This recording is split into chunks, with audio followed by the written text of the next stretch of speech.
Hello guys, sa video ito ay susukatin natin kung gaano nga ba kalaki yung butas na nilalagay natin sa taas ng ating styrofoam incubator. So, dalawang butas yan siya guys. Ayan.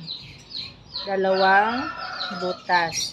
So, gaano nga ba kalaki? Kasi may nagtatanong kung gaano daw kalaki na actually hindi mo naman siya kailangang sundin talaga yung exact na sukat niyan. Kasi yung butas sa taas for exhaust lang yan para makahinga yung ating mga sisiw sa loob. So, ayan guys.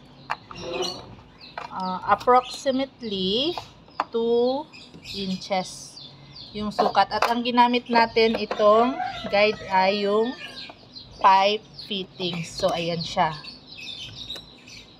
Yun yung ating ginawang pangsukat para mabutasan natin yung ating incubator sa taas. So, dalawa siya. At sa mga nagtatanong kung ano ba daw tong nilagay, yan yung purpose niya guys. Pag medyo malamig yung panahon, i-close natin siya. So, iwanan lang natin ng kunting butas.